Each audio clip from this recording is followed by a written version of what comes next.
I came from a law enforcement family, so it kind of encouraged me to get into the field. Just growing up, hearing the stories, hearing the different situations, sparked an interest in me, and it made me want to pursue this. Coming from the military, there was a sense of needing to still have that purpose of public service, if you will, something bigger than myself. I actually had a difficult childhood, and I had a police officer that was involved with my family a lot and helped me out. And I want to do what was done for me. I want to be that person for a young child who's going through the worst time of their life. I want to be able to be that comfort for them, be that support. It's been a calling. There's something, I guess, inside my chest that always told me this is what I was meant to be. I started thinking about becoming a police officer when I was a teenager. It just seemed like a really cool job. Helping people and protecting others is something that I've always done. I come from a big family, so it's pretty natural to me. My grandfather, he works for the city, and then my father, he works for St. Louis County, actually. And just hearing the stories from them growing up throughout my childhood, it persuaded me to want to become a police officer with all the exciting stories they had told me. Most people would presume that I'm following behind my father's footsteps since he had lost his life 2 years back while on duty. Although it was a conversation and it was a thought that I had personally for a long time growing up. And then after everything happened and I was able to firsthand see the support and the family unity that it creates, it's something that I've always wanted to be a part of, that feeling, that camaraderie.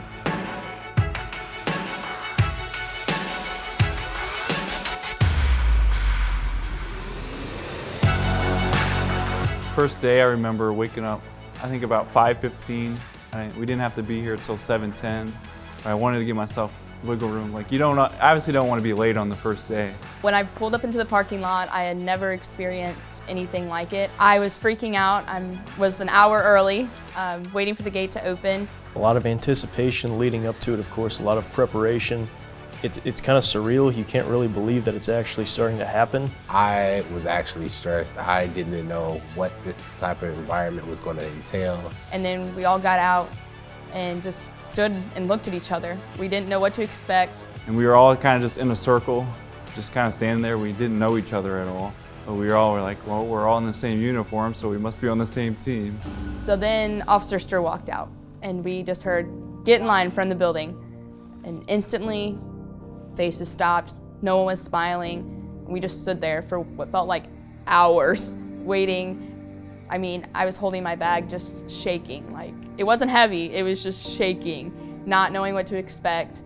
That was it for the day. I think that was the last time we ever actually talked to each other the rest of the day. Everybody was just silent, listening, following orders, afraid to speak.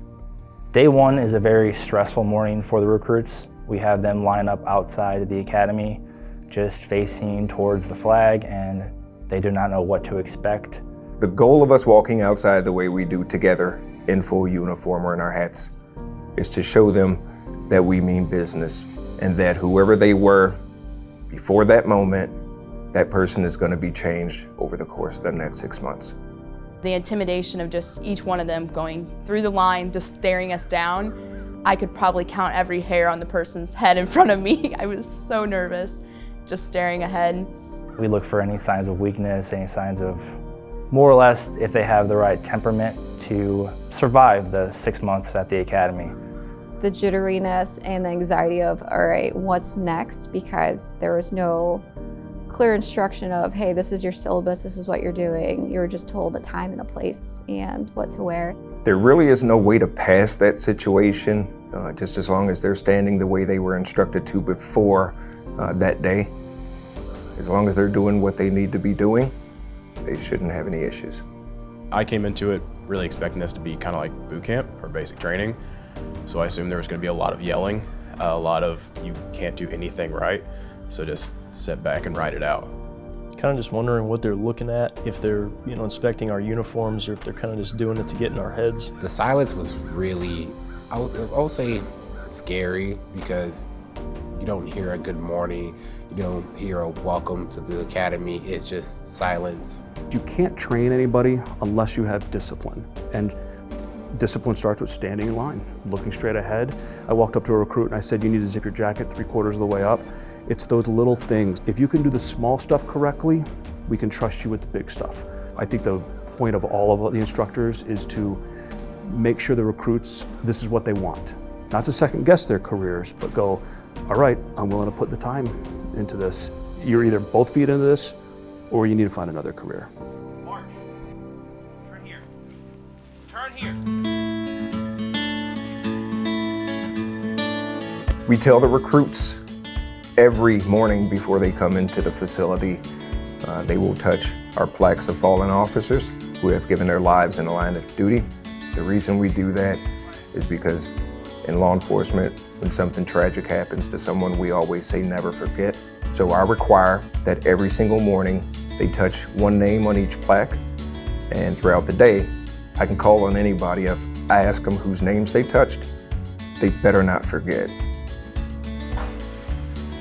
Then we walked in and it all started. I remember just going straight in the classroom, kind of getting a mini tour, like, hey, this is where the cafeteria is, this is where your classroom is, you don't use these stairs, you use these stairs. Anytime you pass anybody, we say the greeting of the day. So, good morning, good afternoon, to sir, ma'am, whoever it is.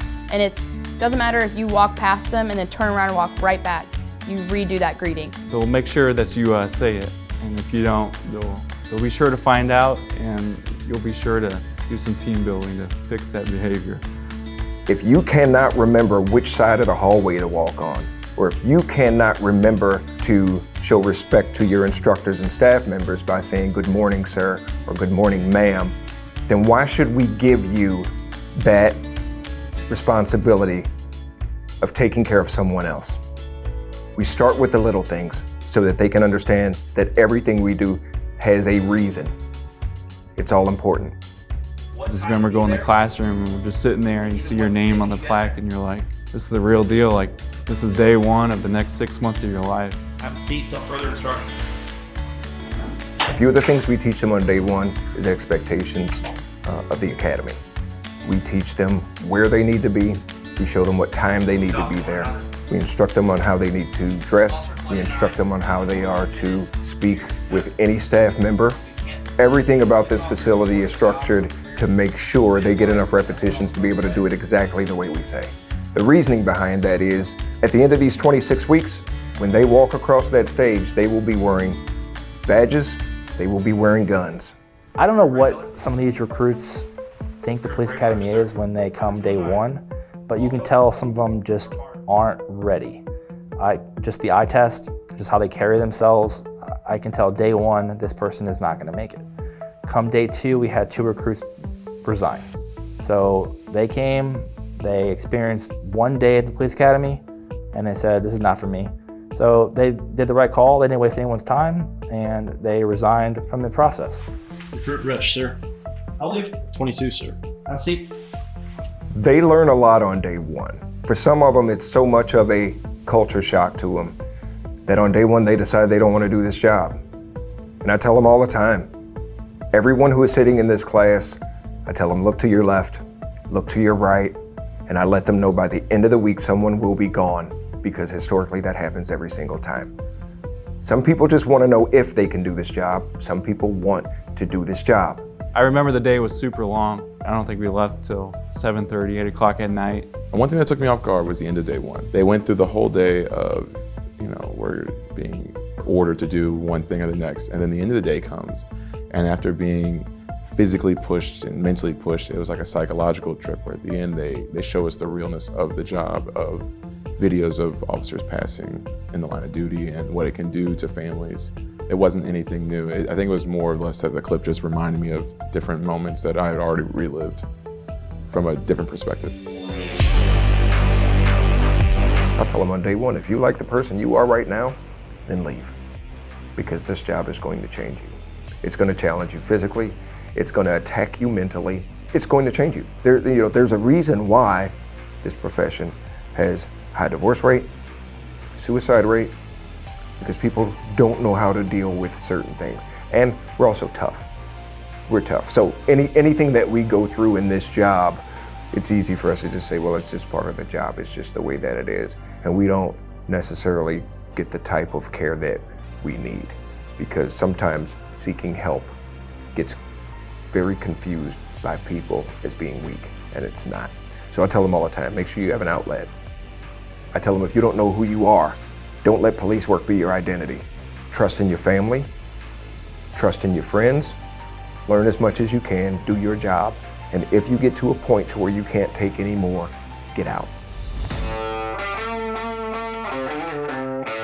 Hell Friday, I've heard, is just kind of a 2-hour smoke session on the first Friday of the police academy, where it has made people quit in the past. The pressure of you don't want to be that person letting everybody else down, but you also know that you're still going to be suffering, so you can't quit and just go.